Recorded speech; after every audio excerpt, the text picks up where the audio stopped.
Hello नमस्ते। कैसे हैं आप सब लोग? उम्मीद करती हूँ सब लोग अच्छे से होंगे, बट हम अच्छे से नहीं हैं। और आज मतलब कैसे बताऊँ, मुझे समझ में नहीं आ रहा अभी। पता है क्या होता है, जब मेरे साथ ऐसा है कि जब मेरे पे प्रॉब्लम आती है तब मैं उस टाइम पे बहुत ही ज़्यादा टूट जाती हूँ। बट धीरे धीरे अपने आप को जब स्ट्रॉन्ग कर लेती हूँ, मजबूत कर लेती हूँ, तब मैं आपसे मिलती हूँ वीडियो के थ्रू। और जब मैं बहुत ज़्यादा टूटी हुई होती हूँ तो मैं फ़ोन नहीं उठाती हूँ, मैं वीडियो नहीं बनाती हूँ। उस टाइम पे बोल नहीं पाती हूँ, अगर मैं बनाती भी हूँ तो बोल नहीं पाती हूँ। और गन्नू को मुझे पता है आप सब लोग बहुत प्यार करते हो, तो इसीलिए अगर हमारी लाइफ में कुछ भी होता है हम आपके साथ ज़रूर शेयर करते हैं। और पिछला कुछ दिन गन्नू के लिए बिल्कुल भी अच्छा नहीं था। आज वेडनेसडे है, वेडनेसडे रात हो चुकी है और मैं ये वीडियो बना रही हूँ बस ऐसे ही। मुझे लगा मुझे आप लोगों को बताना चाहिए, क्योंकि इतनी बड़ी परेशानी, इतनी बड़ी चीज़ हमारे पे आई थी और मैं आपको बता नहीं पाई थी। और पता है, आपने अभी मेरे वीडियोस देखे होंगे। ये जो मैं आपसे बात करने जा रही हूँ ये सैटरडे नाइट की बात है। और आपने इसका लास्ट ब्लॉग देखा होगा जब हम लोगों ने चिकन बनाया था, तब आपने देखा होगा। और वही जो मैंने नाइट सूट पहना था वही मेरे लिए बड़ा वो था। और जिस दिन आपने वीडियो देखा था चिकन बनाने का, उसी दिन का ही वीडियो था जो मैंने लखनवी का रुचि पे भी डाला था। और ये सारे वीडियो मैंने मतलब सैटरडे के पहले शूट थे और एडिट थे, तो इसलिए मैंने डाल दिए एक एक करके। और बहुत ही बुरा गया मेरे साथ में, जो भी कुछ गया। सैटरडे की बात थी, उस दिन चिकन बना था बच्चे दीदी के, सबने खाना खाया और रात में ऐसे ही हुआ कि एक मूवी आ रही थी तो सबने मूवी देखने बैठ गए। 1 डेढ़ बज गया था, 2 बजने वाला था, मूवी ख़त्म हुई और मैं बार बार इन लोगों से कह रही थी मूवी बंद करके सो जाओ, बहुत लेट हो गया है, मूवी बंद कर दो, सो जाओ, बहुत लेट हो गया है। फिर मुझे फील होता है जल्दी सो जाओ, जल्दी सो जाओगे तो फिर भले ही सुबह थोड़ा देर से उठो लेकिन शरीर को आराम मिलनी चाहिए। 2:30 बजे की तरफ गन्नू उठा है और मैं हल्की सी नींद में आई थी। उठा है, इन्होंने उठाया है और गन्नू मुंह से सांस ले रहा था, नाक उसकी थोड़ी बंद हो गई थी, तो इनको लगा लग रहा है नाक उसकी बंद हो गई है तो नोज़ल ड्रॉप लेके आनी है। तो मैंने ऐसे ही पूछा, मैंने कहा क्या हुआ, तो कहने लग रहा है इसकी नाक बंद हो गई है, नोज़ल ड्रॉप ला के आनी है। मैंने कहा रुको मैं लेके आती हूँ। नोज़ल ड्रॉप डाली है, विक्स लगाई है और वो बात नहीं कर रहा था, वो ऐसे ही देख रहा था, वो सिर्फ एक टक निहार के देखा जा रहा था। हमें समझ में नहीं आ रहा क्या हुआ। तो मैंने बोला इनको, मैंने कहा क्या हो गया इसको, क्यों बात नहीं कर रहा है ये? कह लगे पता नहीं क्या हो गया, हो सकता है इसकी नाक बंद हो, यार ये नींद में है।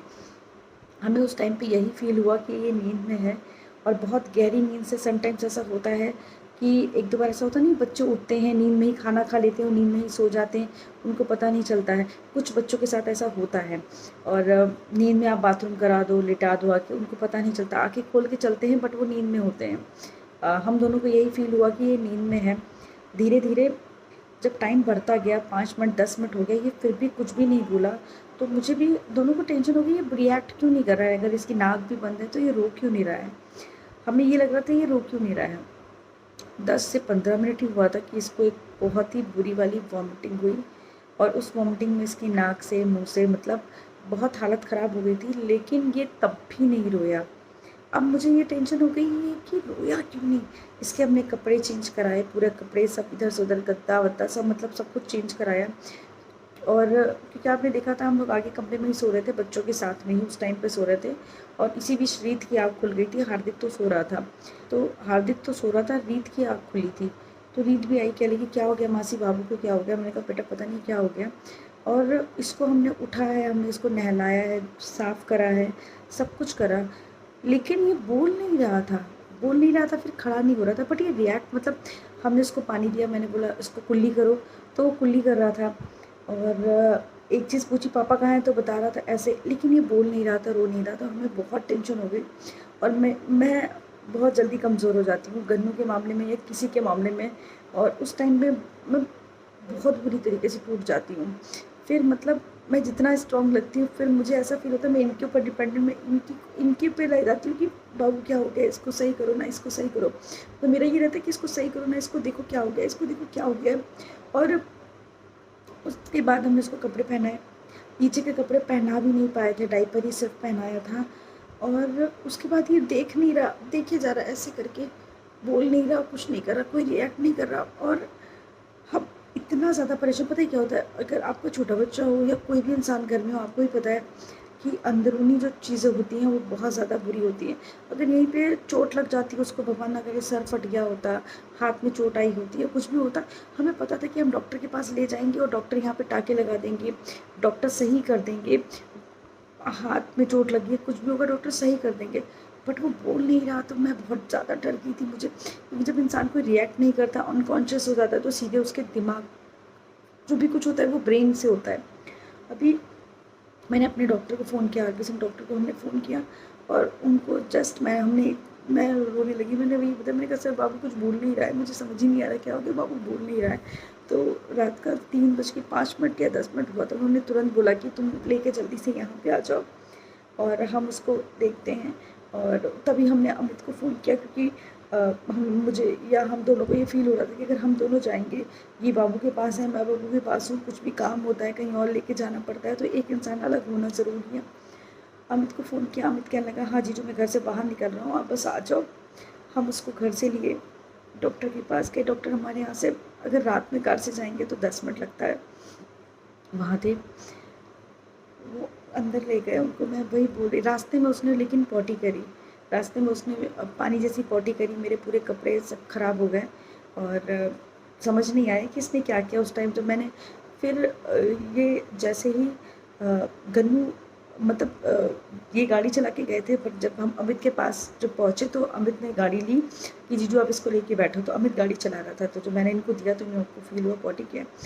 घर डॉक्टर के पास पहुँचे, बताया हमने इसने पॉटी किया है, उल्टी किया है, बट ये बोल नहीं। डॉक्टर ने पल्स चेक करी, फीवर चेक करा, बाकी कफ चेक किया, कफ भी कहीं नहीं फंसा था, कुछ भी नहीं था, चेस्ट क्लियर था, सब कुछ था, बट वो बोल नहीं रहा था। फिर हमने वहाँ उसको पॉटी धुलाई, सब कुछ किया।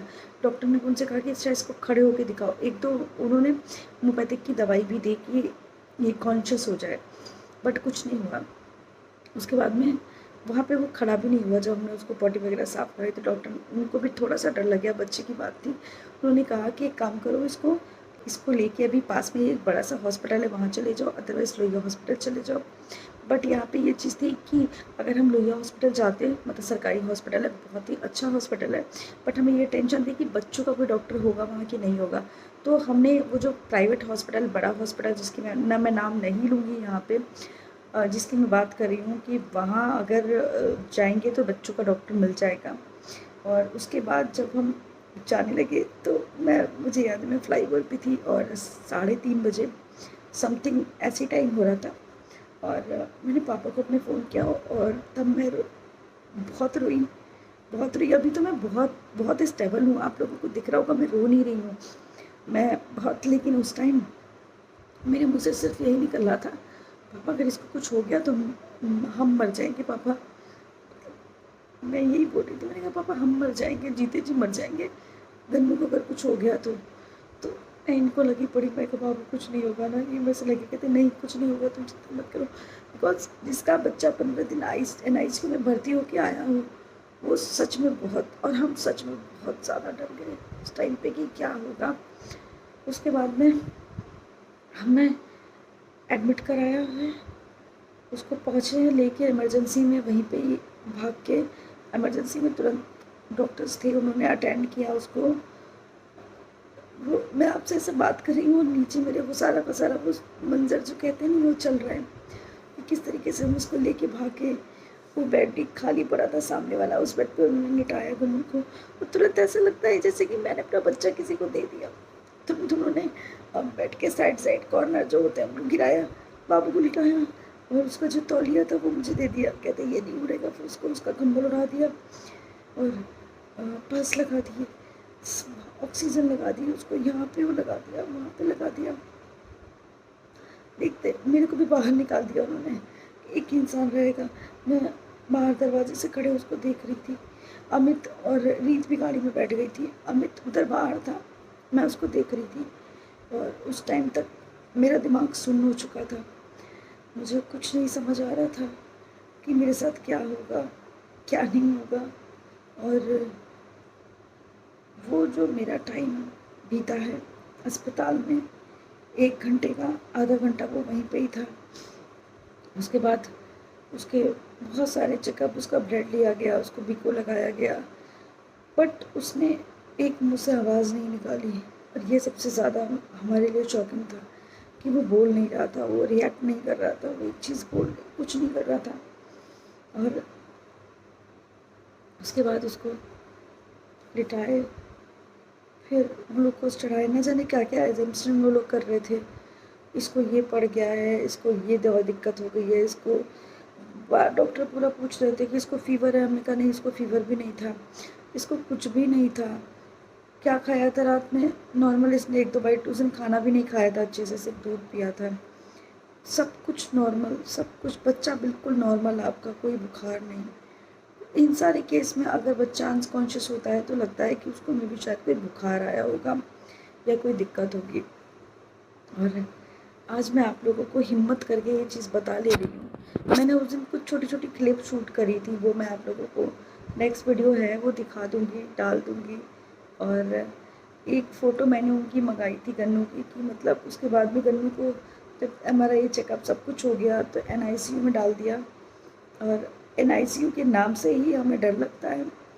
NICU जब वो बोर्ड देखो तो आपको उलझन होती है, आपको ऐसा लगता है कि ये क्या है NICU, क्योंकि हम झेल चुके हैं इसलिए। और उसके बाद वो रात हमारे लिए बहुत बहुत बहुत ज़्यादा बड़ी हो गई।